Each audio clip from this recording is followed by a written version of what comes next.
আসসালামু আলাইকুম। সাদিয়াস ঘর সংসার ব্লগ থেকে আমি সাদিয়া। আমার আরেকটি নতুন ভিডিওতে আপনাদের সকলকে স্বাগত জানাই। কাছে দূরে যে যেখান থেকে আমার ভিডিওটি দেখছেন, আশা করছি সবাই ভালো আছেন। আমরাও আলহামদুলিল্লাহ ভালো আছি। আমি এখানে 2 কেজি আম নিয়েছি। আজকে আপনাদের সাথে আমি 2 রকমের আমের আচার শেয়ার করব। একটি হয়েছে টক ঝাল মিষ্টি আমের আচার, আরেকটি হয়েছে আমসত্ত্ব। কারণ ফারহান আমসত্ত্ব খেতে বেশি পছন্দ করে, তাই আমি কিছু আমসত্ত্ব বানিয়ে নিব। প্রথমে আমগুলো আমি ধুয়ে নিয়েছি সুন্দর করে, তারপর খোসা সহ কেটে নিয়েছি, যেটা আর কি টক ঝাল মিষ্টি আচার করব সেজন্য। আর যেটা আমসত্ত্ব করব সেটার জন্য আমি 3টে বড় বড় আম নিয়েছি। এখন গ্রেটার দিয়ে সুন্দর করে গ্রেট করে নিব। এটা অনেকে চাইলে কুচি কুচি করে কেটে নেওয়া যায় বা ফালা ফালা করে কেটেও নেওয়া যায়, যে যেভাবে আর কি করে। এখানে আমি কিছু সরিষা ভিজিয়ে রেখেছি টক ঝাল মিষ্টি আচারে দেওয়ার জন্য, তাই আর কি ব্লেন্ড করে নিচ্ছিলাম, কিন্তু দুর্ভাগ্যজনক ব্লেন্ড করতে পারছি না, কারণ অল্প সরিষা ছিল আর কি, তাই পাটায় বেটে নিতে হয়েছে। আর এখানে পাঁচফোড়ন ভেজে আর কি গুঁড়ো করে নিব। প্রথমে আমি আমসত্ত্বটা আপনাদের সাথে শেয়ার করছি। এখানে আমগুলো গ্রেটার করা আমগুলো আর ধুইনি, এটা আগেই ধুয়ে নিয়েছি, তাই আর কি আম ধুইনি। চুলায় দিয়েছি, পরিমাণ মতো চিনি দিয়েছি, আর কালারের জন্য একটু হালকা হলুদ দিয়েছি, আর একটু মরিচের গুঁড়ো দিয়েছি, যদিও একটু বেশি কালার হয়ে গিয়েছিল। তারপর হালকা একটু পাঁচফোড়ন গুঁড়ো দিয়েছি, সেটা স্কিপ হয়ে গিয়েছে। এখানে আমি কোনো তেল ব্যবহার করিনি। তারপর এটাকে সুন্দর করে সিদ্ধ করে একেবারে মিক্স করে ফেলেছি।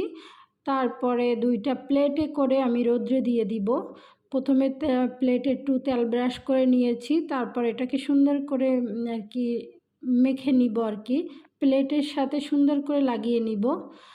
তারপর দেখি একটা প্লেটে বেশি হয়ে যাচ্ছে, তারপর আর একটা প্লেটও নিয়েছি, একই প্রসেসে আর কি। এই তো 2টা প্লেটে দিয়ে দিচ্ছি। এই প্লেটে দিয়ে আমি রোদ্রে দিয়ে নিব।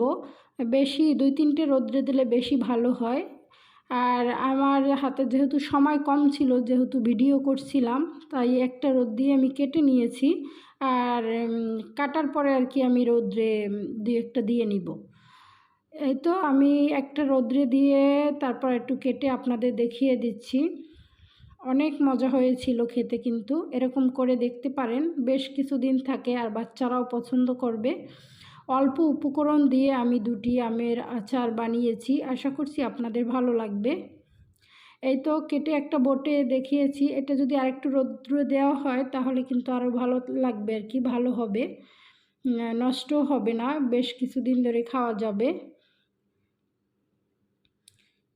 আরেকটি টক ঝাল মিষ্টি আচারটি এখানে বসিয়ে দিয়েছি। এখানে পরিমাণ মতো তেল দিয়েছি, যেহেতু ওখানে প্রায় 1.5 কেজির উপরে, তাই এখানে আমি 1 পাওয়ার মতো তেল নিয়েছি। তারপর তেলটা গরম হয়ে যাওয়ার পর কিছু পাঁচফোড়ন দিয়েছি, গোটা পাঁচফোড়ন, তারপর সরিষা বাটা দিয়ে দিব। তারপর এখানে সরিষা বাটাটা সুন্দর করে ভেজে নিব। তারপরে আমগুলো দিয়ে তাই ভালো করে আর কি মেখে নিব। আর সাথে আমি চিনিটাও দিয়ে দিব, যেহেতু আমটা চিনি থেকে পানি বের হবে, আম থেকেও পানি বের হবে। ভিডিওটি দেখতে দেখতে যদি কোনো অংশ ভালো লেগে যায়, প্লিজ একটি লাইক দিয়ে আমার পাশে থাকবেন। আর যদি আপনি আমার চ্যানেলে নতুন হয়ে থাকেন, চাইলে আপনি আমার চ্যানেলকে সাবস্ক্রাইব করে আমার পাশে থাকতে পারেন। আর যারা এই কাজটি করেছেন তাদেরকে জানাই অসংখ্য ধন্যবাদ। এখানে আমি আমটার আচারে কালার হওয়ার জন্য সামান্য পরিমাণ লবণ হলুদ দিয়ে দিয়েছি। তারপর 70% সিদ্ধ হওয়ার পরে আমি এখানে লবণ দিয়েছি, বিট লবণ দিয়েছি, আর কিছু খাবার লবণ দিয়েছি। প্রায় কাছাকাছি হয়ে আসছে, সিদ্ধ হয়ে আসছে, তখন আর কি এগুলো দিয়ে দিলাম। তারপরে শুকনো মরিচ দিয়ে দিয়েছি। এখানে আমি কোনো মরিচ ব্যবহার করিনি যেহেতু, তাই আমি শুকনো মরিচ দিয়েছি। আর পাঁচফোড়ন যেগুলো বেটে রেখেছিলাম সেগুলো দিয়েছি। আর আমি কিছু ভাজা জিরা বা ভাজা মশলার গুঁড়ো ছিল সেগুলোও দিয়েছি, একত্রে দিয়ে দিয়েছি। এখানে আমি সামান্য পরিমাণ, সামান্য না, এখানে প্রায় 1.5 টেবিল চামচ পরিমাণে সিরকা ব্যবহার করেছি, যেহেতু অনেক দিন ধরে থাকবে আর কি। আর অল্পতে যারা খেতে চান তা মানে অল্প কয়েকদিনের ভিতরে শেষ করবেন, তাহলে সিরকেটটা না দিলেও হবে। এই তো আমার আচারের কালারটা কিন্তু মাশাআল্লাহ অনেক সুন্দর হয়েছে। আর একটা কাচের ঝাড়ে ভরে নিব। এটা ছিল পরের দিন সকালবেলা, কারণ সারা রাত্র এই পাত্রেই আচারটা ছিল।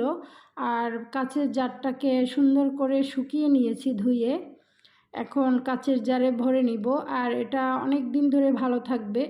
খিচুড়ি বা বিরিয়ানির সাথে কিন্তু আচার খেতে অনেক বেশি মজার হয়। আমি শুধু শুধু খেতে পারি না, বিরিয়ানি আর খিচুড়ির সাথেই পছন্দ করি, তাই আর কি দিয়ে নিয়েছি।